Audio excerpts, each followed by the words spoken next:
behavior and intellect.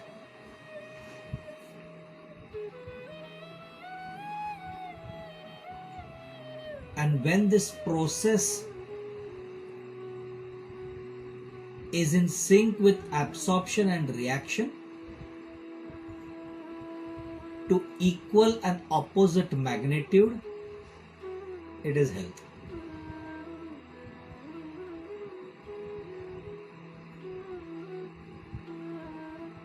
But if the receiving is more than the reaction, or vice versa, the reaction is more than the receiving, what we call it as an exaggerated reaction,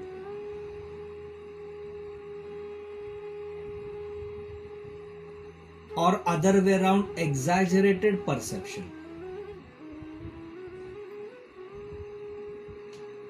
then we see at a lower centers disorientation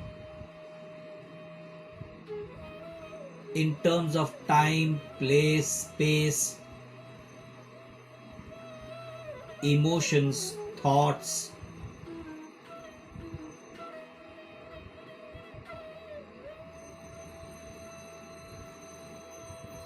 All these start getting disoriented because there is no sync in the reception and the reaction.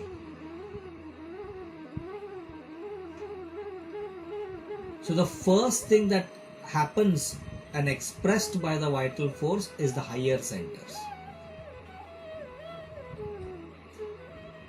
The way and the magnitude in which the higher center receives the stimuli.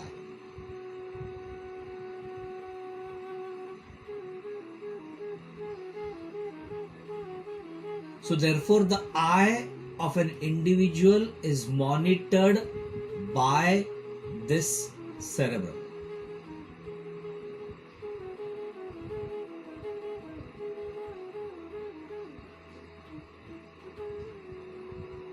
It's a department given by the vital force as a control room. This is the way how I have even answered in my BHMS, that it is the control room from which the entire information is received, assembled, assimilated, processed, and then reacted. Now when the information that is received is exaggerated, magnified, amplified, or the stimuli is large but I receive it hardly anything, either way around, hyper or hypo, to which the reaction also is not matching to the reception. So then the higher center's main function, that is of consciousness, behavior and intellect, CBI, that gets affected in the form of behavioral disorder, in the form of intellectual disorder. And as per 84 aphorism, where Hahnemann says,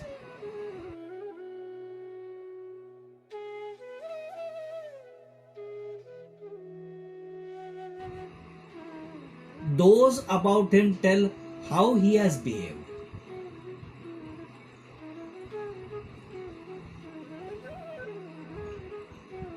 What is it that has been altered in his behavioral pattern? Because now there is a definite difference between the reception and the function, which tends to further create problem at the lower centers. Time, place, space, emotions, imaginations,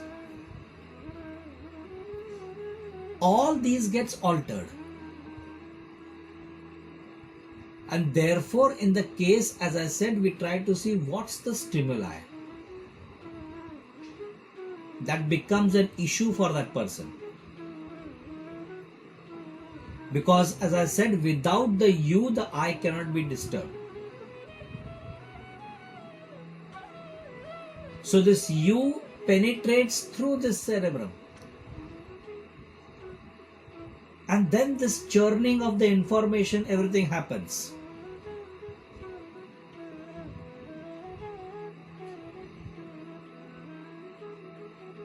And that you can be human, material, non-material, abstract thinking.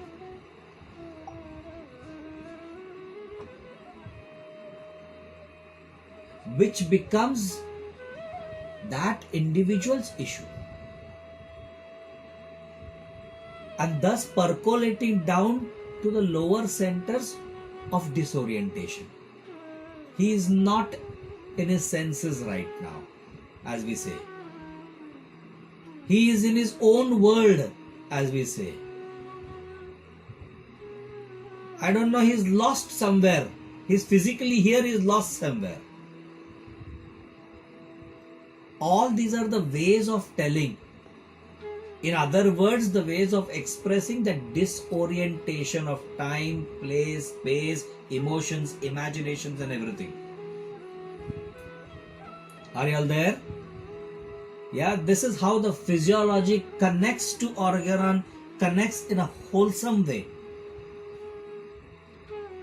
That's the beauty of understanding philosophy, organon, physiology, and what we are doing in our practice. The holistic understanding is this. What is happening? What is Ken trying to say? What is Hanuman trying to say in his organon? Including the aphorisms from where he is trying to say those about him tell what he is behaving. Comes because someone has to, the vital force has appointed this cerebrum as the storehouse. And again in 16th aphorism he gives that this is sentient nerves that are omnipresent.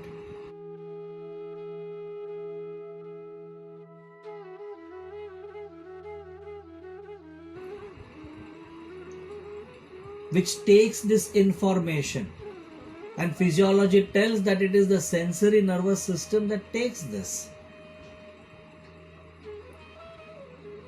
And the processing is done, and there has to be a function that is equal and opposite done by the motor nervous system. And that's why we say to err is human, na? If it is in proportion. But when it goes out of proportion, then this aha comes into picture. This is something I had never heard before. That is the time when they say, aha, what was this that I saw? Aha, what was this that I heard? And that is where he comes in, that those about him. Because it is the other person who now starts seeing something that is disorientation in his behavior, in his imagination, in his space, in his time, in his everything that becomes disoriented. Because now from the higher center it has percolated to the lower centers. And from that percolation it has percolated to his behavioral disorders, his thinking disorders, his assuming disorders, which has now become obvious. Not only to him but to others also. And that is the sick. That is where the sick is. And this is where we have to first see what is it that has disturbed him.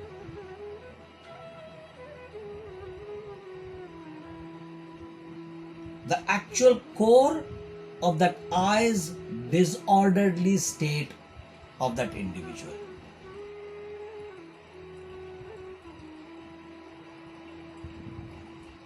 Unless and until we do not see that, that is the seed of germination.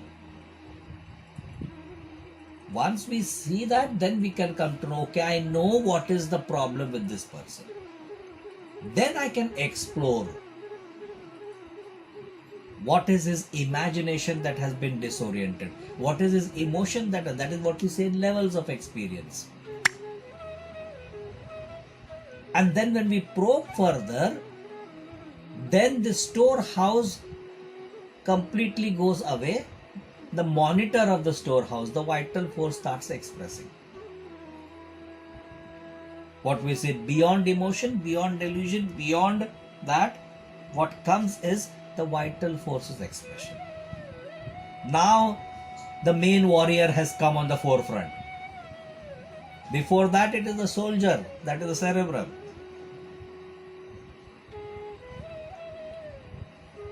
And the battalion, the consciousness, behavior, intellect, disorientation of time, place, space, emotion, imagination, this is the entire battalion.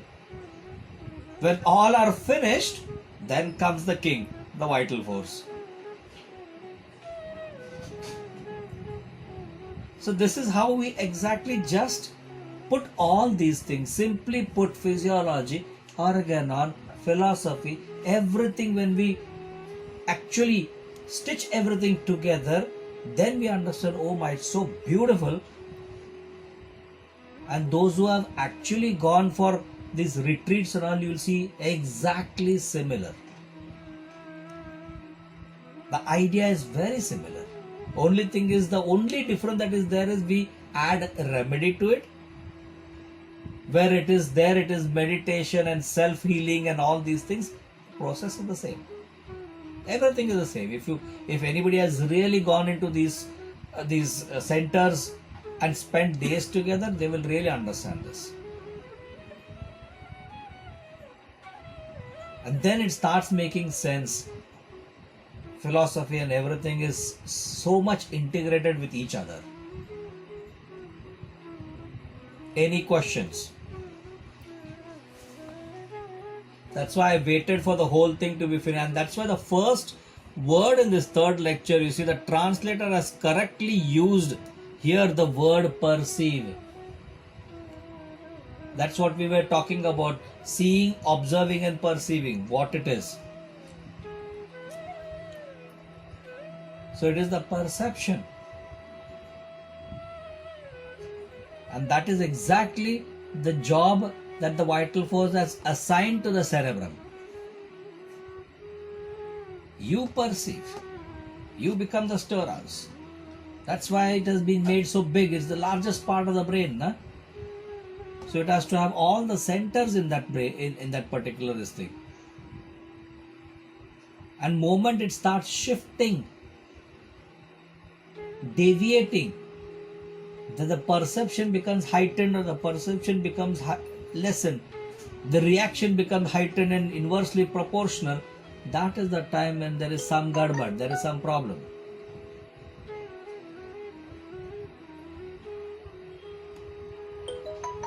Right? And that is the time when it calls upon for some help. And when the homeopathic physician comes at that moment for this help, he takes everything from the stimuli to the perception, the way it is perceived, the way it is emotionally flowing, what has altered in that emotion, what has altered further into that imagination, and then the experience behind it, the sensation and the energy pattern, which matches with that pattern somewhere in nature. And that is what I call the delta, that fertile, that horizon where the simillimum lies. It is that meeting point of this soul's pattern to something that resembles in nature. It is that fertile land where our simillimum lies. And therefore that vital force calls upon that substance. And when we take the person to that level of sensation energy, literally the vital force actually calls upon that substance. Please give this. This is what it resembles like. And the language, everything is exactly similar to the pattern of that substance.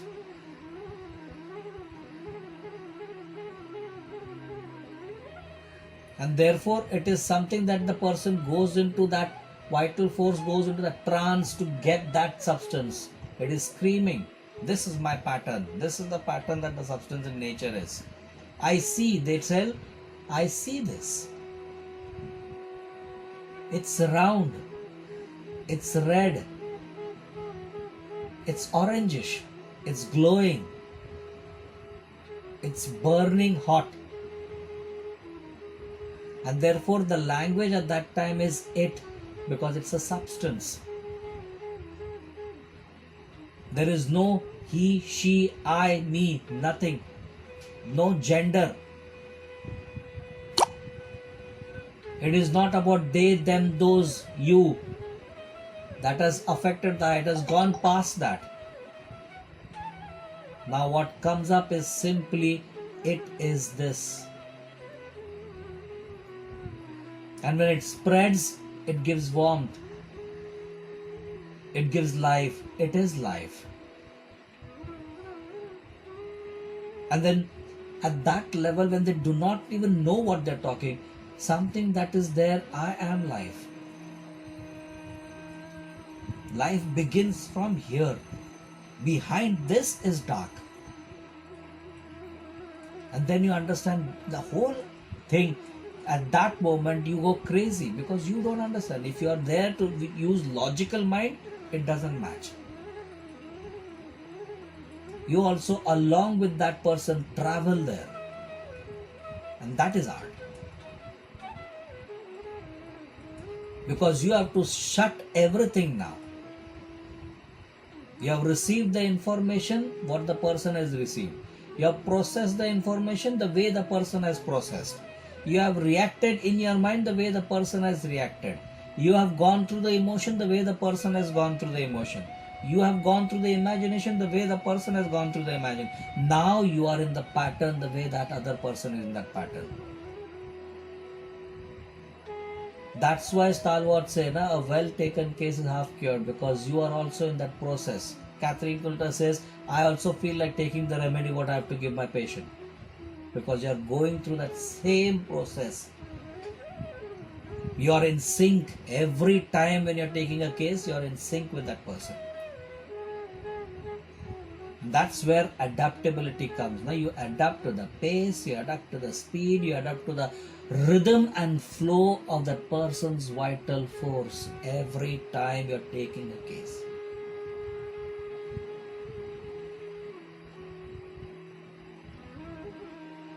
So you resemble to so many things in nature every time you take a case. And that is the beauty of the journey.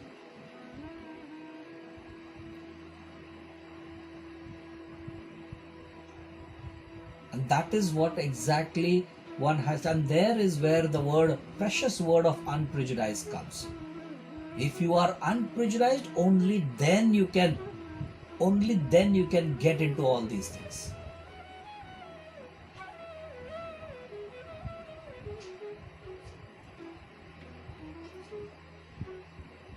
Any question by anybody?